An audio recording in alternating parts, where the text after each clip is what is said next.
Assalamualaikum warahmatullahi wabarakatuh. Waalaikumsalam warahmatullahi wabarakatuh. Bismillahirrahmanirrahim. Alhamdulillahi rabbil alamin. Wassalatu wassalamu ala ashrafil anbiya'i wal mursalin, imamil muttaqin, sayyidil ghurril muhajjalin, wa ala alihi wa ashabihil mujahidin at-tahirin, amma ba'du. Saudara-saudara kaum muslimin rahimakumullah, maksud utama daripada diutusnya Rasulullah sallallahu alaihi wasallam ke alam ini tidak lain adalah untuk memperbaiki akhlak manusia. 14 abad yang lalu, dari sebuah kota kecil yang tidak ada dalam peta, lahir satu proyek raksasa, proyek memperbaiki akhlak manusia. Di tengah-tengah dunia pada ketika itu, Eropa masih biadab, Afrika belum dikenal orang, Asia sungguh sangat terbelakang, dan semenanjung Arabia dari berbagai aspek kehidupannya dikenal sebagai masyarakat jahiliyah. 13 tahun pertama dari perjuangan selama periode Mekah, apa yang dilakukan oleh baginda Rasul tidak lain adalah memperbaiki akhlak manusia kepada Allah Subhanahu wa ta'ala dengan menanamkan roh, jiwa dan semangat tauhid. Kita tahu bahwa masyarakat jahiliyah menyembah batu, menyembah patung, menyembah berhala yang mereka buat sesuai dengan kekayaannya masing-masing. 360 berhala di sekeliling Ka'bah merupakan bukti nyata dari sesembahan mereka. Yang kaya membuat berhala dari emas lalu disembah. Yang setengah kaya bikin patung dari perak lalu disembah. Yang hampir miskin bikin Tuhan dari kayu lalu disembah. Yang miskin benar tepung terigu diadonin lalu dibentuk seperti wujud seseorang kemudian disembah. Dan apabila selesai nyembah perutnya terasa lapar, Tuhannya habis dipretelin. Sepanjang sejarah kemanusiaan cuma masyarakat jahiliyah saja yang sampai makan Tuhan. Sesadis-sadisnya bangsa Indonesia belum pernah sampai makan Tuhan. Maka menghadapi manusia seperti ini, yang pertama dilaksanakan oleh Rasul memperbaiki akhlak mereka kepada Allah. Menanamkan la ilaha illallah, bahwa tidak ada Tuhan yang perlu disembah selain daripada Allah Subhanahu wa ta'ala. Ini hakikatnya merupakan inti daripada ajaran rasul-rasul terdahulu. Kenapa? Seluruh rasul bersumber dari satu sumber yang sama, yaitu dari Allah Subhanahu wa ta'ala. Maka prinsip ajaran ketuhanan yang mereka bawa tentu saja sama. Nabi Adam mengajarkan la ilaha illallah, Nabi Nuh mengajarkan la ilaha illallah, cuma tentu sambungannya Nuh Rasulullah. Nabi Ibrahim mengajarkan la ilaha illallah, Ibrahim Rasulullah. Nabi Musa mengajarkan la ilaha illallah, Musa Rasulullah. Bahkan Nabi Isa mengajarkan la ilaha illallah, Isa Rasulullah. Dan Nabi Muhammad mengajarkan la ilaha illallah, Muhammadur Rasulullah. Akhlak manusia kepada Allah dengan menanamkan tauhid. Jadi kalau ingin berakhlak yang benar kepada Allah, jaga tauhid, pegang teguh akidah. Saudara-saudara kaum muslimin rahimakumullah, lawan daripada tauhid adalah kufur. Kufur bisa dua, bisa kufur iman, bisa kufur nikmat. Kufur itu sifatnya, kafir itu orangnya. Ada orang kufur iman, Dan ini merusak akhlak kepada Allah Subhanahu wa ta'ala. Kufur iman itu kadang-kadang bentuknya syirik, orangnya disebut musyrik. Kufur iman itu kadang-kadang bentuknya nifak, orangnya disebut munafik. Kufur iman itu kadang-kadang bentuknya riddah, orangnya disebut murtad. Ini merupakan jenis daripada kufur-kufur iman dan tergelincirnya manusia daripada akhlak kepada Allah Subhanahu wa ta'ala. Benar, di zaman sekarang kita tidak menyembah berhala. Memang di zaman sekarang kita tidak menyembah patung. Iya, kita tidak berkeyakinan Tuhan lebih dari satu. Tapi kadang-kadang akhlak kita kepada Allah sering lentur dan luntur, sering bergoyang dan tergoncang, sering kena erosi dan polusi. Bahwa kita tidak menyembah Latta, Uzza, Manat dan Hubal seperti masyarakat jahiliyah dahulu, memang. Tapi Latta zaman sekarang, Uzza zaman sekarang, Manat dan Hubal di zaman sekarang, berhala-berhala di abad kita sekarang ini, kadang-kadang bernama harta, kadang-kadang bernama wanita, kadang-kadang bernama tahta, mungkin juga bernama Toyota. Sesuatu yang lebih kita agungkan daripada Allah, menjelmalah dia menjadi berhala-berhala di zaman kita sekarang ini. Manakala kita di kantor sudah lebih takut kepada kepala bagian kita daripada kepada Allah, maka Tuhan kita barangkali adalah kepala bagian kita.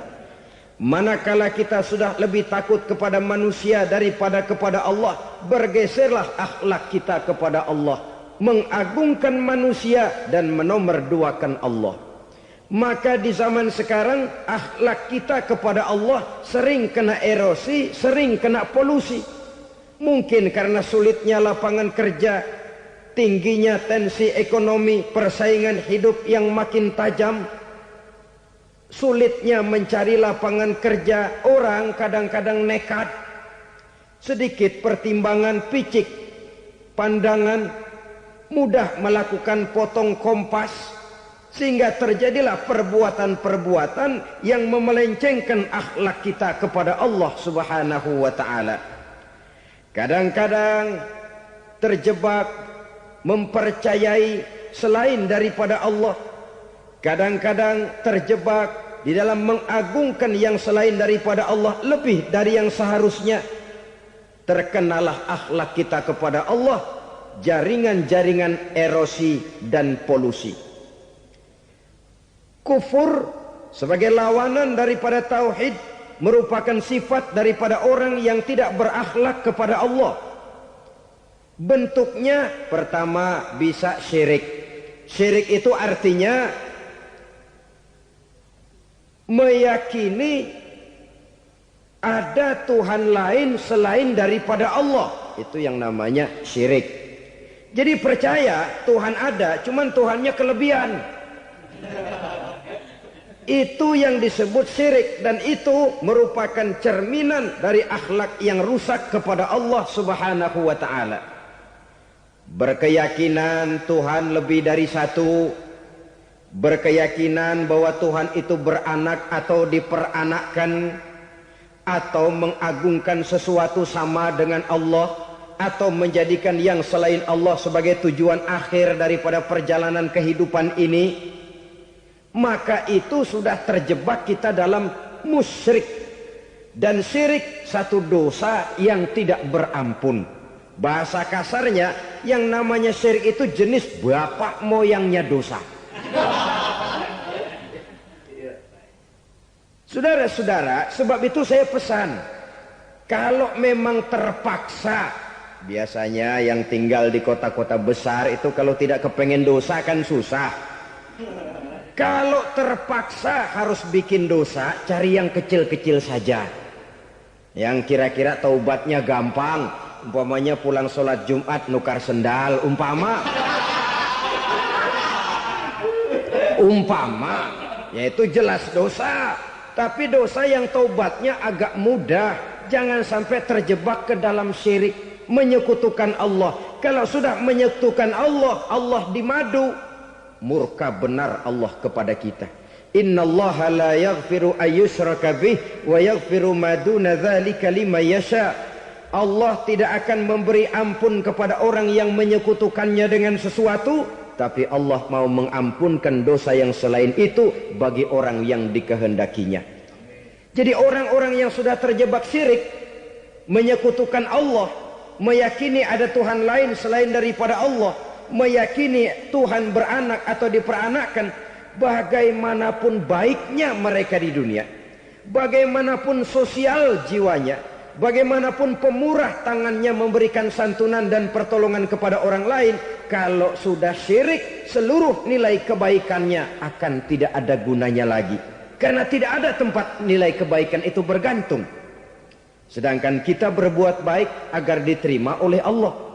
Kalau Allahnya marah kepada kita, siapa yang akan menerima nilai kebaikan itu sendiri?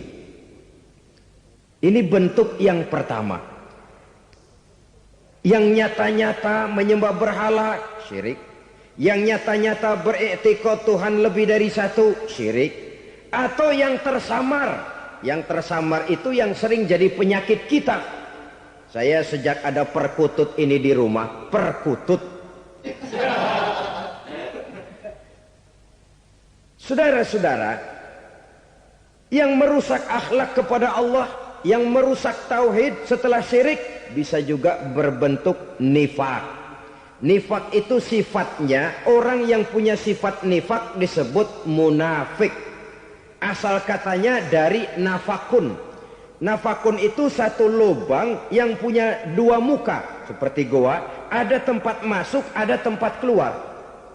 Maka munafik orang yang punya dua muka.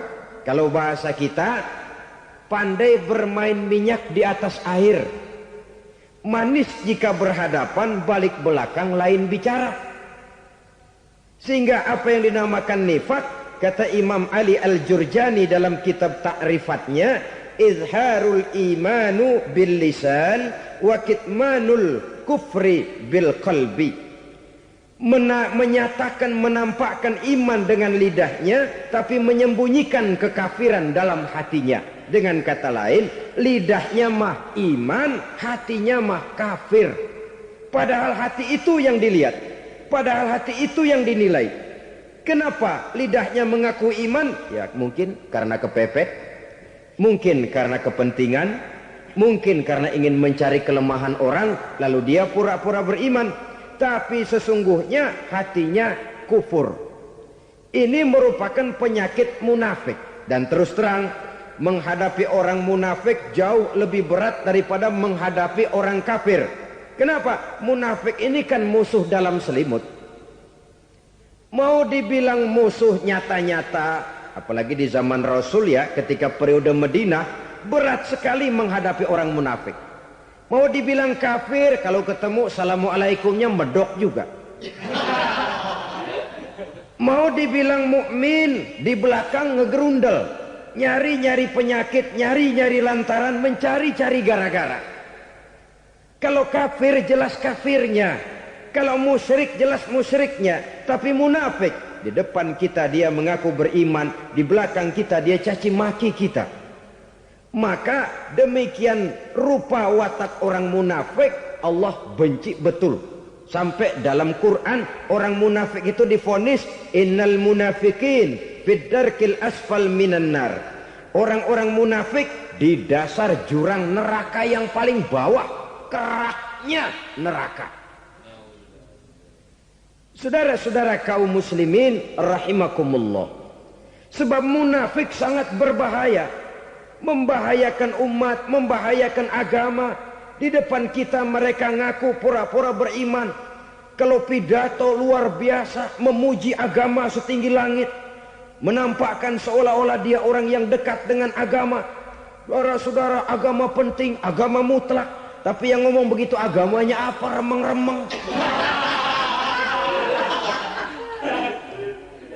Cuma sekedar lipstick, cuma sekedar dekorasi, cuma sekedar kamuflase buat ngibuli orang lain. Dia mengaku beragama, mengatakan agama mutlak, menganggap agama penting, seolah-olah memperhatikan benar tentang tatanan kehidupan beragama, tapi sebenarnya di hatinya tidak lebih berkecamuk penyakit-penyakit kufur.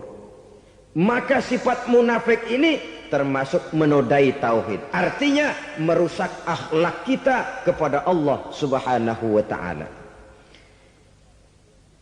Sifat yang ketiga yang juga merusak akhlak kita kepada Allah dinamakan riddah. Riddah itu sifatnya, orang yang punya sifat riddah disebut murtad. Murtad keluar dari Islam. Keluar dari Islam tentu tadinya di dalam Islam. Oleh satu perbuatan dia bisa menjadi murtad. Misalnya tadinya dia iman benar kepada Allah, tapi melarat. Kadang-kadang sehari masak, 3 hari libur. Akhirnya oleh kesulitan ekonomi dia tidak kuat. Ada yang menawarkan kebaikan, dibawain supermi, dibawain obat-obatan, diberikan beras. Goyah imannya. Keluar dia dari Islam, ikut agama orang yang memberikan pertolongan kepadanya, memilih kesenangan sebentar dengan mengorbankan kebahagiaan yang kekal. Maka orang semacam itu riddah sifatnya, murtad orangnya, keluar dari Islam. Dan yang menyebabkan kita murtad bukan cuma orang nyata-nyata memproklamirkan diri keluar dari Islam tapi lalu mengikuti agama orang lain, bukan cuma itu. Mengakui ada Rasul lagi sesudah Nabi Muhammad bisa menyebabkan kita murtad.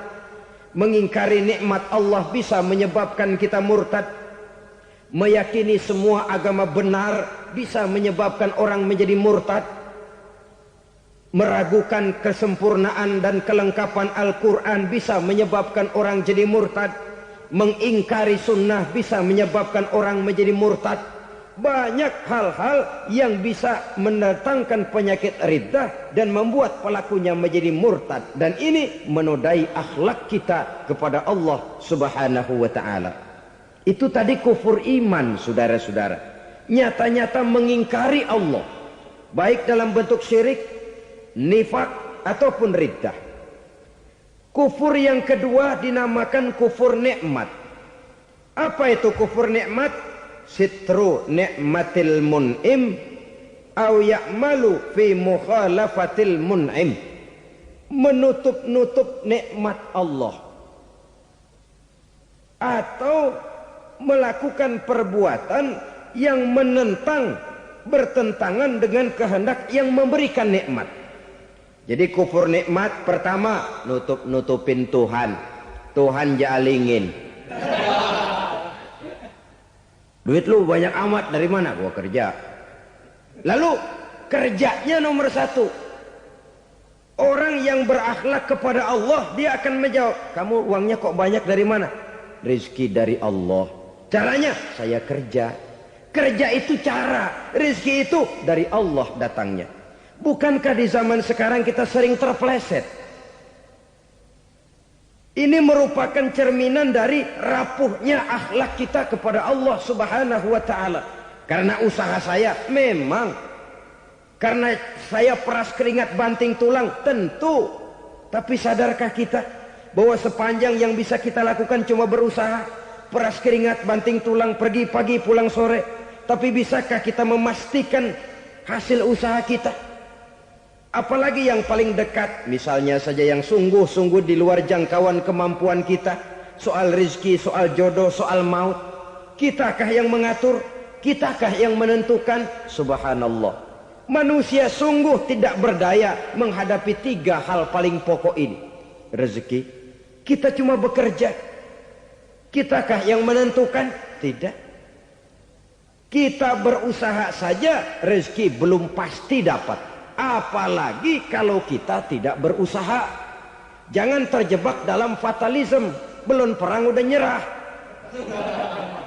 Emang dasar rezeki datangnya dari Tuhan, gak usah kerja, dan ntar juga kalau dia datang. Dari mana datangnya? Kerja saja belum tentu dapat rezeki, apalagi kalau tidak kerja. Yang jelas usaha perlu kepastian, itu urusan Allah. Ini akhlak kepada Allah Subhanahu wa ta'ala. Jodoh juga begitu. Kita berusaha, kita berupaya, Allah menghendaki lain, lain jadinya. Maut juga begitu. Siapa sih yang pengen ngadepi maut? Siapa sih yang pengen mati? Siapa sih yang pengen ketemu malaikat Israel? Tidak seorang pun kalau ditanya, kecuali mereka yang putus asa ya. Kalau otaknya masih normal, mau mati mesti belakangan dulu dah dikit. Tapi yang satu itu saudara, kalau dia sudah datang, tenaga mana yang bisa menolak? Kalau dia sudah berkunjung, kekuatan mana yang bisa menghindar? Kalau dia sudah ingin bertemu, kemana kita bisa melarikan diri? Manusia sepanjang yang dia lakukan hanya berusaha, tapi kepastian, ketentuan dari Allah Subhanahu wa ta'ala. Orang yang kufur nikmat, nutupin Allah. Dia merasa rezekinya adalah mutlak peras keringatnya. Seolah-olah Allah nggak punya peranan apa-apa di situ. Oh, ini kan saya bisa rumah begini karena saya kerja keras. Oh, ini mobil saya begini saya kerja keras. Peras keringat, banting tulang, keras.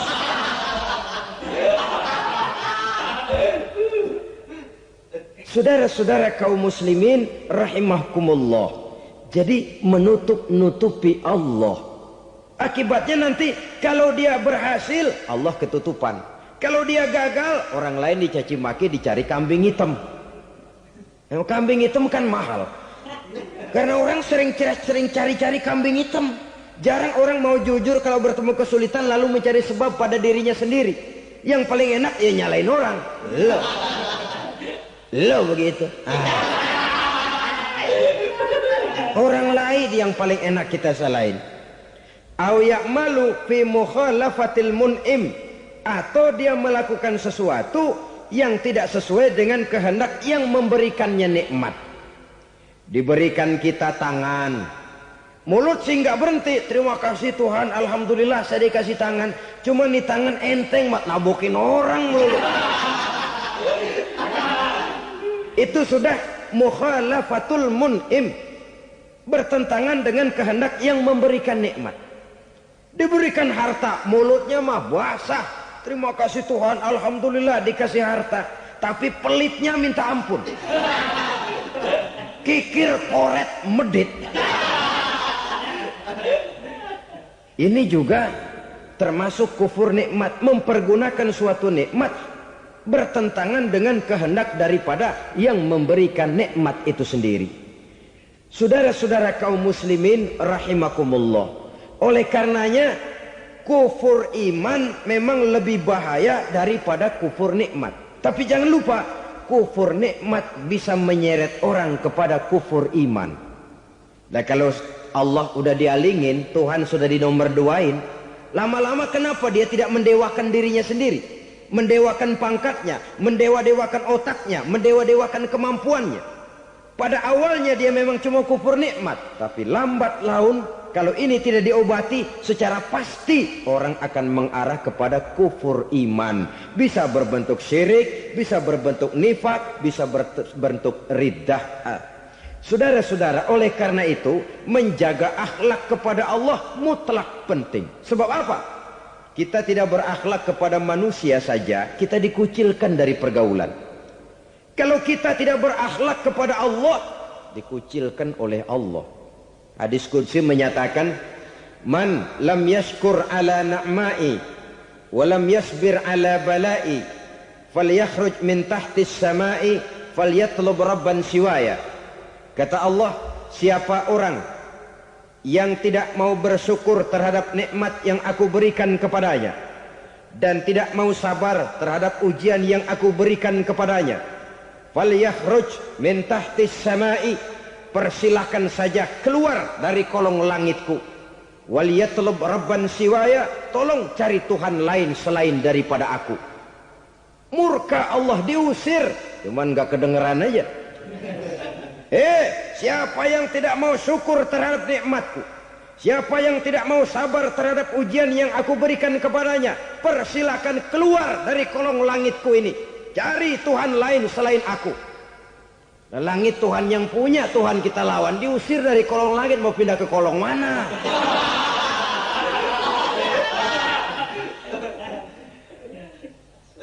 Jadi jangan merasa kufur nikmat kan enteng. Iya, kelihatannya begitu. Tidak sebahaya kufur iman. Tapi kufur nikmat ini merupakan anak tangga, yang kalau kita sudah mulai naik, kita akan naik terus sampai kepada tingkat di mana kita mengalami kufur iman. Kalau sudah ke sana, maka akhlak kita kepada Allah terkenalah erosi, terkena polusi, hancur akhlak kepada Allah. Dan itulah sumber kesengsaraan abadi. Kalau cuma kita tidak berakhlak kepada manusia, barangkali resikonya cuma kehidupan di dunia ini. Mungkin juga ada kehidupan akhirat. Tapi kalau sudah tidak berakhlak kepada Allah, dunia akhirat kita rugi dan celaka.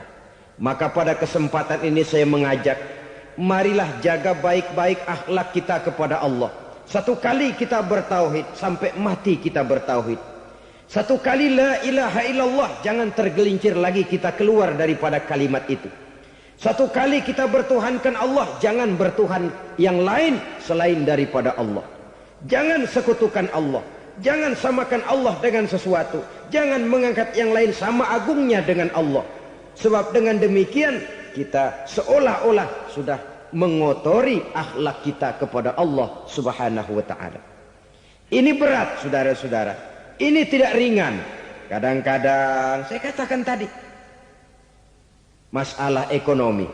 Kadang-kadang persaingan hidup yang makin tajam, di tengah lapangan kerja yang makin sulit, di tengah orang banyak potong kompas. Kalau berpatokan kepada nilai tauhid, la ilaha illallah, tidak ada Tuhan selain Allah, maka saya tidak akan takut kecuali hanya kepada Allah. Saya tidak akan menggantungkan hidup kecuali hanya kepada Allah. Saya tidak akan minta rezeki kecuali hanya kepada Allah. Kadang-kadang situasi yang nekat membuat kita kehilangan keseimbangan, kehilangan pertimbangan, picik pandangan. Akibatnya kita merusak akhlak kepada Allah Subhanahu wa ta'ala. Ironinya kan orang sekarang kalau ditanya, lu nyolong ya? Iya. Kok berani? Emang.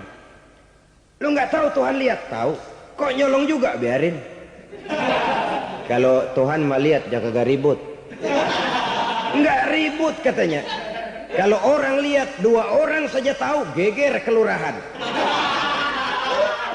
Ini kan sudah mendustai dirinya sendiri, sudah merusak akhlaknya kepada Allah Subhanahu wa ta'ala.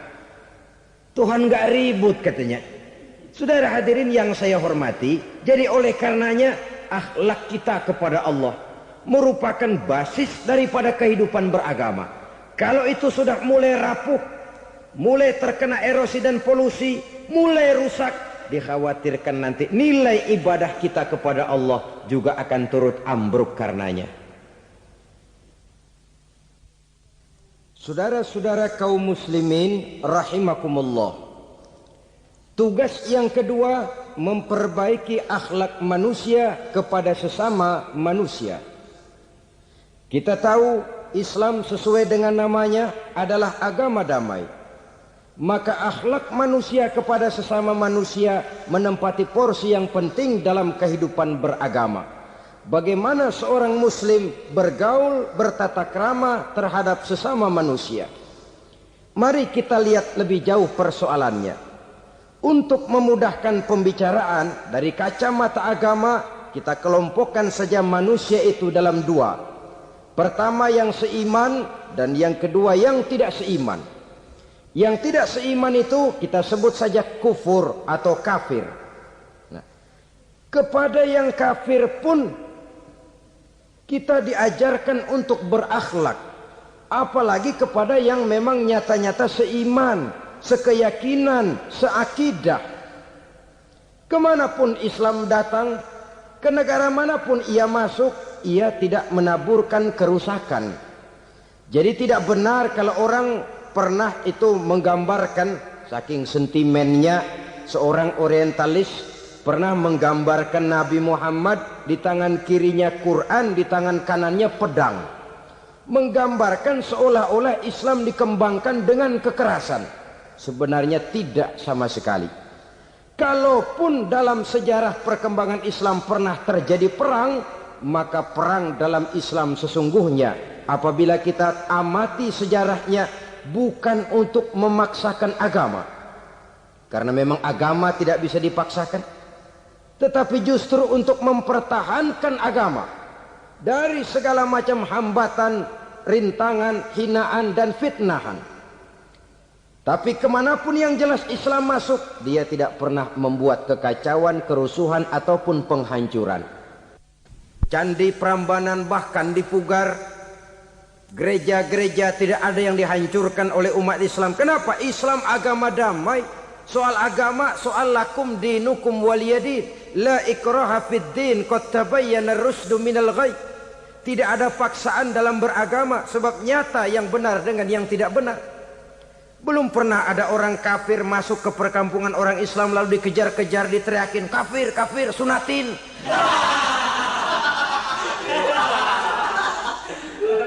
Belum pernah. Kenapa? Islam menghormati orang lain agama. Nah, yang kafir ini macam-macam, saudara. Ada kafir harbi. Nah, ini kafir kerok. Ini kafir yang nyata-nyata memproklamirkan permusuhan kepada umat Islam. Nyata-nyata mengganggu ketenangan umat Islam. Kafir yang seperti ini yang boleh diperangi. Misalnya kita mau sembahyang Jumat dijagain, nggak boleh sembahyang Jumat, getok palanya. Kafir harbi artinya tantangan perang datang dari mereka, bukan kita yang mulai, mereka yang buka front.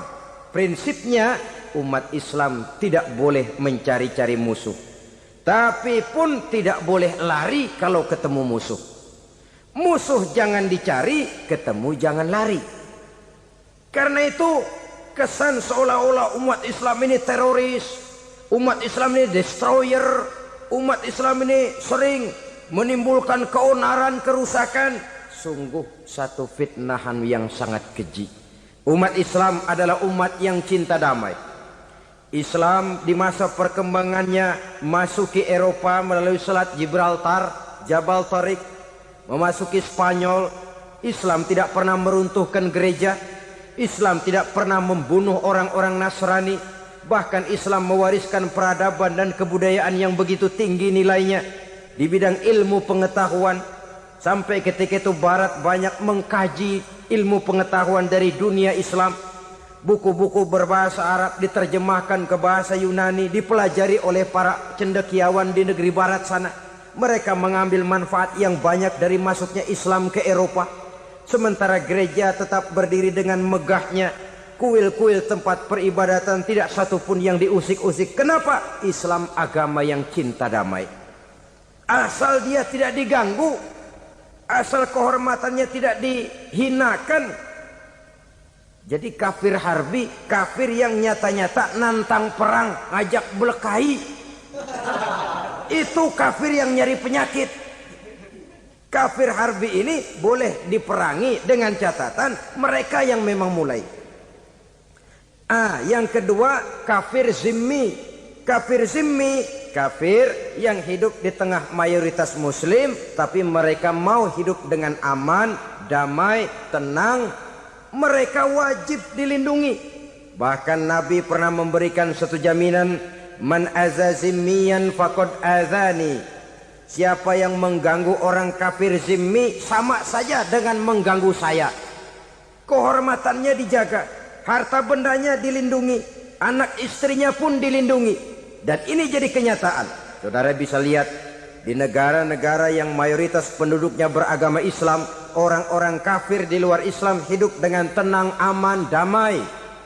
Di Saudi Arabia, di luar tanah haram, di luar Mekah dan Madinah, banyak orang-orang kafir mencari nafkah. Mereka tenang, aman, dilindungi undang-undang. Begitu di Mesir, begitu di negara Indonesia yang berdasarkan Pancasila ini.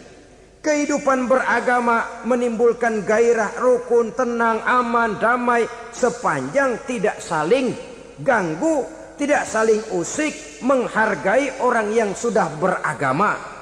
tidak menjadikan penganut suatu agama sebagai sasaran dari dakwah agama lainnya. Saudara-saudara kaum muslimin rahimakumullah. Jadi memang oleh Al-Quran kita dianjurkan asyidda 'alal kuffar ruhama bainahum. Tegas kepada orang kafir, kasih sayang kepada sesama muslim. Tapi tegas bukanlah berarti marah-marahan, bukan berarti musuh-musuhan, bukan ngajaki perang. Tegas dalam arti punya garis tentang kehidupan beragama. Lakum dinukum waliyadin. Soal kehidupan sosial, mari kerjasama. Bangun jalan, ayo rame-rame. Siskamling, mari bebarengan. Bikin puskesmas, mari sama-sama. Tapi kalau sudah soal agama, itu tidak perlu ada toleransi agama. Yang perlu toleransi antar umat beragama. Kalau umatnya mau kerjasama silakan, tapi tidak menyangkut soal ibadah. Jangan kerjasama di bidang ibadah. Itu kerjasama yang salah pasang, saudara-saudara. Sehingga dengan demikian toleransi adalah menyangkut kehidupan antar umat beragama. Sedangkan agama sendiri punya coupling yang nyata. Sehingga dengan demikian tegas kepada orang kafir dalam arti kita punya satu kepribadian. Tidak ngambang. Enggak, lalu kalau ditanya orang, sebenarnya agama lu apa sih? Ah, gua mah gimana musimnya aja. Agama pakai musim kayak rambutan. Akhirnya ya begitu, musim-musiman. Ke masjid kelihatan, ke gereja hayo, ke candi nongol, ke apa? Bingung malaikat bagaimana nyatetnya nih bocah ini. Di mana aja ada. Kita punya satu kepribadian. Saya muslim dan garis saya ini, lakum dinukum waliyadin. Bagi Tuhan persilakan agama Tuhan, bagi kami agama kami. Kami hormati Tuhan, Tuhan hormat kepada kami. Tapi soal agama, couplingnya jelas. Kerjasama, mari urusan muamalah, bidang sosial. Yuk kita siskamling sama-sama dengan orang lain agama. Mari jaga kerukunan, kesatuan, persatuan, kekompakan. Perbaiki jalan yang rusak, mari sama-sama. Mendandani jembatan yang runtuh, mari sama-sama. Tapi sembahyang, couplingnya lain-lain. Sebab Nabi juga dulu pernah ditawarkan begitu loh sama kafir jahiliyah dulu, Quraisy itu. Sudah Muhammad, sekarang begini saja, kita join aja daripada marah-marahan. Hari ini saya oke menyembah Tuhanmu Allah. Besok gantian kamu menyembah Tuhan kita Latta, Uzza, Manat dan Hubal. Turun, qul ya ayyuhal kafirun la a'budu ma ta'budun. Soal ibadah couplingnya jelas, tidak boleh dicampur adukkan. Sebab kalau tidak, kita akan mulai kehilangan identitas diri. Dan disitulah krisis kehidupan keyakinan beragama dimulai. Dari krisis identitas. Hujan gede kan mulainya gerimis dulu. Di mana-mana ya gerimis dulu. Gerimis makin lama makin gede. Kita akan mulai dengan kehilangan identitas diri. Dari sana nanti kita malu mengakui keislaman kita. Kalau orang Islam malu mengakui keislamannya, ini kan ironi, menyedihkan. Ngakui Islamnya saja malu. Menonjolkan keislamannya malu. Tidak ada rasa bangga beragama. Padahal ini modal dasar. Hanyalah dengan rasa bangga beragama kita lalu konsekuen. Bukan bangga yang tidak konsekuen. Wah, pokoknya kan gua kan Islam. Agama yang paling benar. Tapi hidupnya sendiri jauh dari tuntunan Islam.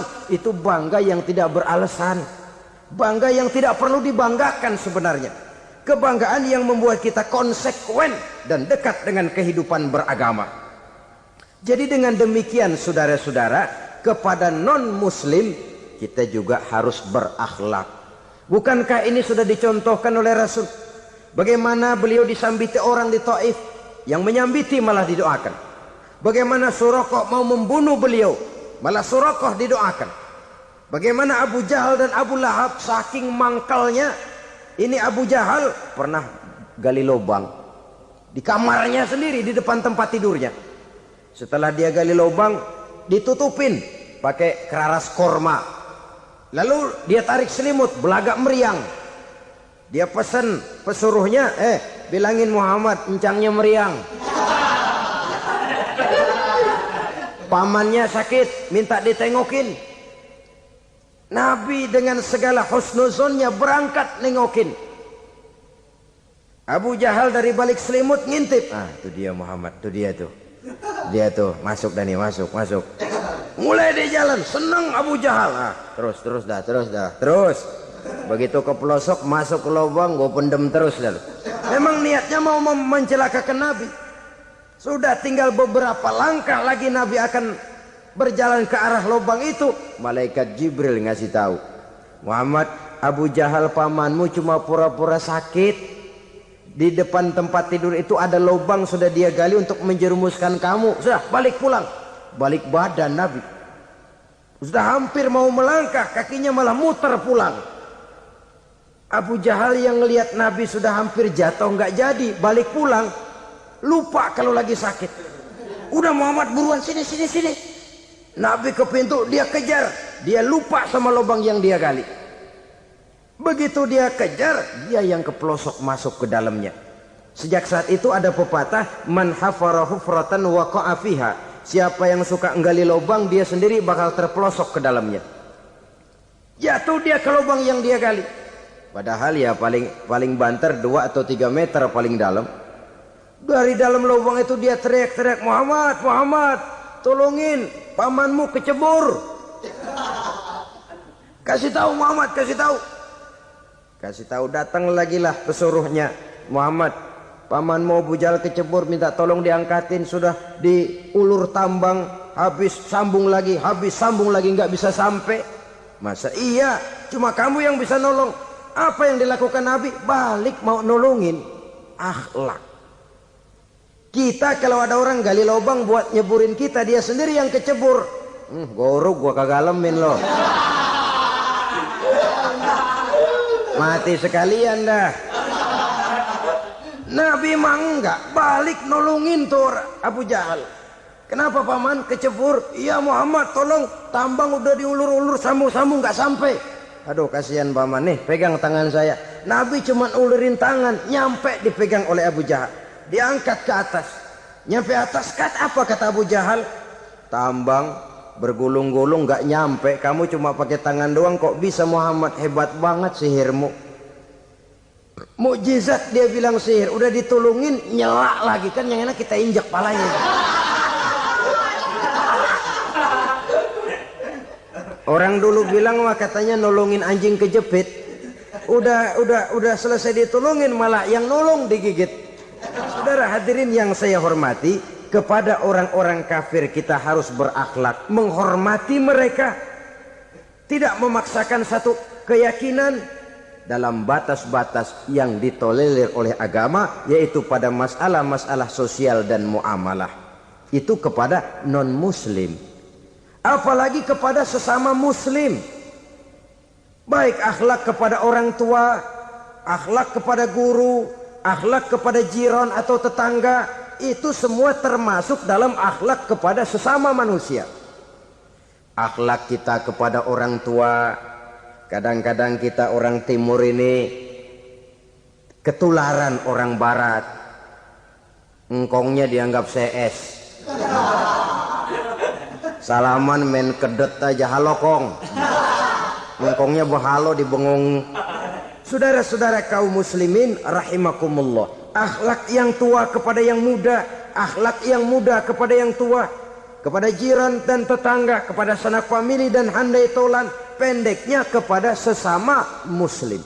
Tetangga ada haknya, ada hak tetangga yang kalau kita berakhlak itu harus dipenuhi. Contoh kecil, kalau saya beli radio,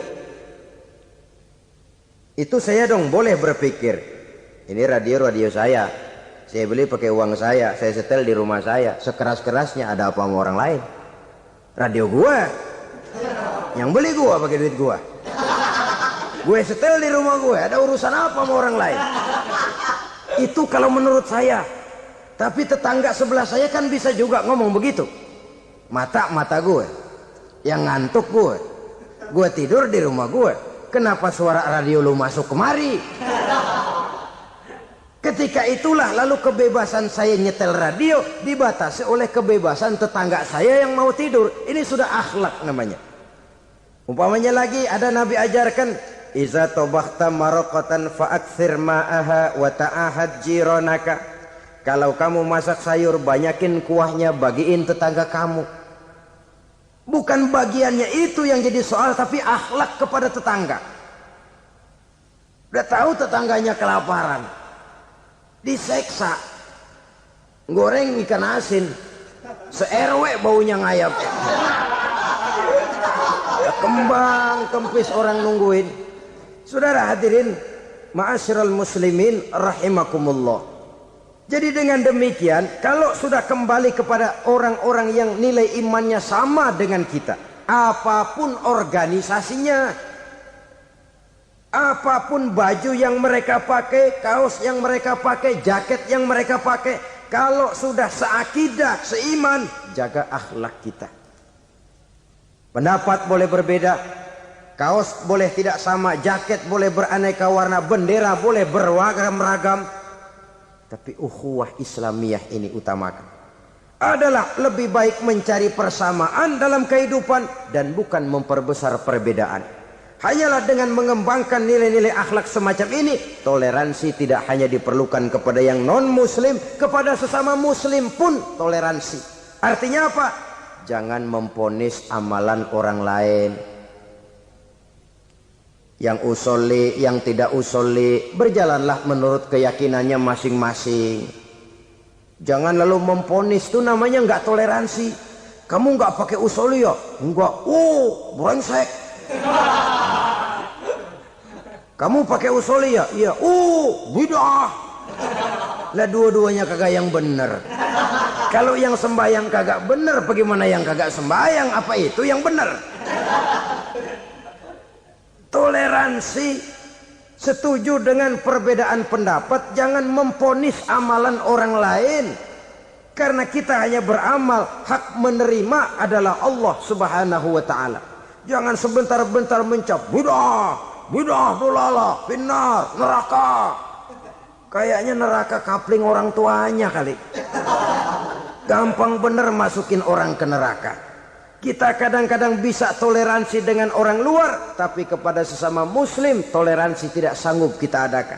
Mengklaim merasa kita yang benar, orang lain salah semua, itu tidak toleransi namanya. Mentang-mentang jadi ustadz, nih satu-satunya ustadz di sini ya, semuanya mesti ngaji kemari. Kalau nggak ngaji kemari, Islamnya kurang tapi bener. Toleransi. Saudara-saudara kaum muslimin rahimakumullah, lapang dada menghargai orang yang berbeda pendapat, apalagi kalau perbedaan pendapat itu menyangkut hal-hal yang tidak prinsipil, menyangkut hal-hal yang sekunder dalam kehidupan beragama, menyangkut masalah-masalah yang dalam bahasa fikih disebut soal-soal furu'iyah. Tidak usah menyebabkan kita bersih tegang. Kepala sama hitam, pendapat boleh berbeda dan halal. Bahkan Nabi mengatakan, ikhtilafu ummati rahmatun. Perbedaan pendapat di kalangan umatku bahkan menjadi rahmah. Sepanjang perbedaan pendapat itu diiringi dengan rasa toleransi. Tapi kalau sudah main baku hantam, main klaim, memponis orang lain, akhirnya timbullah keretakan. Jangan heran kadang-kadang satu masjid dua kelir. Ya soal kelir boleh kelar-kelir, boleh kelar-kelir, tapi kalau harus terlalu mencolok menyebabkan timbulnya keretakan, saya kira yang akan turun bukan lagi rahmah tapi bala. Bala akan menimpa kita, jatuh kita menjadi umat yang lemah. Oleh karena di antara kita sendiri, sesama kita tidak pandai bertoleransi, tidak lapang dada. Ada anak muda kelihatannya mau majuan dikit, yang tua curiga. Nih kalau dia maju pasaran gua bangkrut dong nih. Lalu ditekan tuh anak ditekan melejit. Kadang-kadang yang tua maksudnya baik, mau memelihara, yang muda salah terima. Kan tua kejemur. Dari dulu sampai sekarang gitu-gitu doang. Anak kemajuannya. Padahal yang tua barangkali maksudnya juga baik, mau memelihara.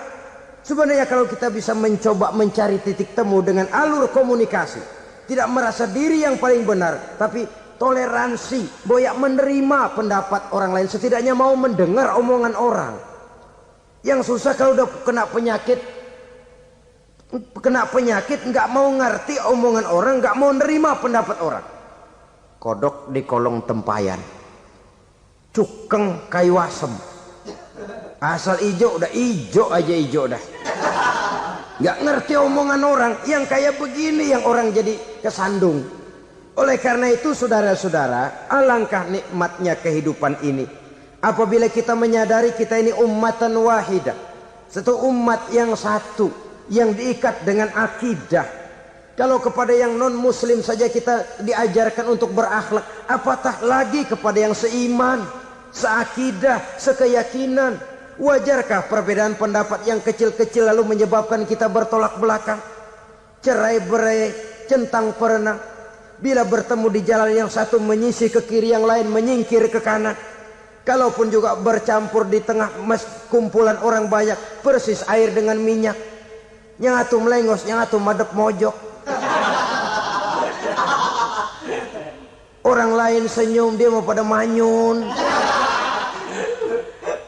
Saudara-saudara kaum muslimin rahimakumullah, realita ini walaupun tidak enak, pahit, tapi masih hidup di sebagian masyarakat kita.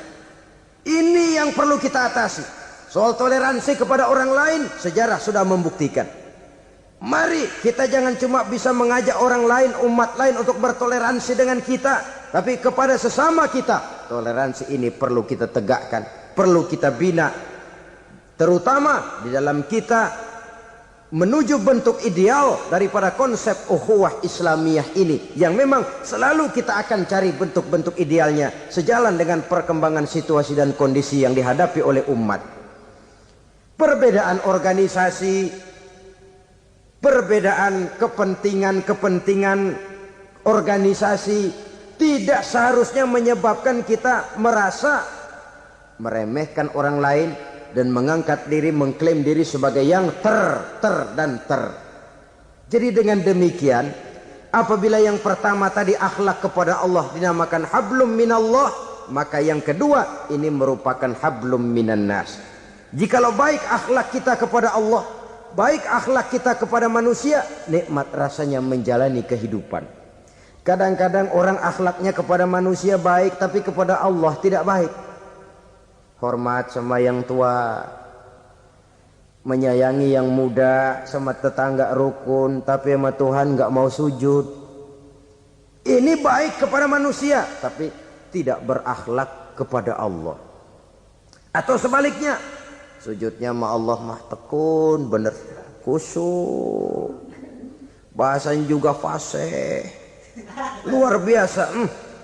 Tapi sama manusia sombong, takabur, ujub, merasanya dia doang yang paling benar. Sebab iblis itu ya, itu kadang-kadang datang lewat hati, dan memang selalu markasnya di situ. Kalau dia tidak bisa menggoda kita dengan yang lain, dia tumbuhkan sifat ujub. Dia bisikin, wah memang di kampung ini yang paling banyak ibadahnya ente, yang lain mana, lihat tuh kerocok semua. Lalu di hati orang itu tertanam sifat iya ya. Nah, tatkala iya ya, dia sudah terkena serangan iblis. Akhirnya apa? Orang lain diremehin. Asalnya kagak mau sembahyang, ya diajak salaman udah najis aja dah. Ketemu juga mukanya ditekuk 4. Akhirnya bukan ngajak, malah ngenyek, nyina. Lah orang dihina makin jauh, makin tidak tersentuh. Bukan cara itu yang diajarkan oleh Rasul. Bahwa orang tidak mau sholat, tugas kita mengajak. Soal dia tidak sholat, itu dosa dia kepada Allah. Saudara-saudara kaum muslimin, ujub disuntikkan oleh iblis ke dalam hati kita. Sujudnya kepada Allah benar, tapi akhlaknya kepada sesama manusia, merasa paling benar sendirian, merasa orang lain salah semua. Pokoknya kalau di luar lingkungannya udah kagak bener aja udah bahaya. Saudara-saudara, ini juga penyakit yang disuntikan oleh iblis. Sebab iblis itu tipu dayanya luar biasa, strateginya lihai. Makin tinggi kualitas iman, ya makin berat upaya iblis untuk menjerumuskan kita. Karenanya saya mengajak, marilah kita bertoleransi. Baik kepada non-muslim, lebih-lebih lagi kepada sesama muslim yang kebetulan berbeda baju, berbeda kaos, berbeda organisasi, lain bendera yang dibawanya. Tapi toleransi mari kita canangkan. Kita terikat oleh ukhuwah Islamiyah. 2. Yang ketiga, akhlak manusia kepada makhluk Allah lainnya di luar manusia. Islam adalah rahmatan lil alamin. Kalau kita tidak berakhlak, contoh saja ya, kita ini diberikan satu negara yang subur makmur, untayan jamrut katulistiwa, demikian suburnya gemah ripaloh jenawi toto tentrem kertora harjo.